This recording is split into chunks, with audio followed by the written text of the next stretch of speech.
Και έτσι ξεκινάει η ιστορία μας με την... Στον κόλο σου! Φύγε από κύριε άσχημα. Ναι, ακούμε. Πάμε. Ένα ζωήφιο... Δεν σε μίλητο. Πώς θα λέγεται το επόμενο σου όμως? Με τα παντελόνια κάτω.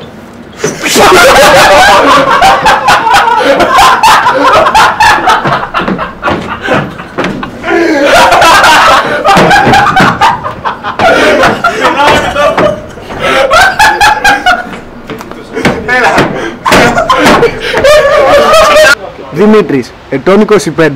Μόλις έμαθε ότι η Τάνια τον απατάει, έγινε έξω φρενών. Δημήτρης, ετών 25. Μόλις έμαθε ότι η κοπέλα του Τάνια τον απατάει, έγινε έξω φρενών.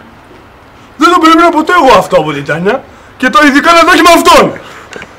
Εγώ γάμα την Τάνια. Καλησπέρα, σήμερα έχουμε μαζί μας τον Δημήτρη Σιπιτάνο. Θέλουμε να σε ρωτήσουμε πώς τα καταφέρνεις και ρίχνεις τόσες κοπέλες. Πώς τα καταφέρω και ρίχνω τόσες κοπέλες? Ή το έχεις ή δεν το έχεις, γενιέσαι. Ποιος αποφάσισε να γίνεις θεοδοτικό? Ποιος αποφάσισε? Οι δύο μικρές αδερφές, βόλτα στη θάλασσα, στην παραλία, ναι. Κάτω! Μίλτο, Πάμε! θέλω να μου πεις Μαλάκα, άστιες πώς το λίγο. κάνεις αυτό με τις γκόμενες. Έτσι, έτσι. Έτσι! Πώς δείξε λίγο πάλι στην κάμερα, δείξε! Έτσι!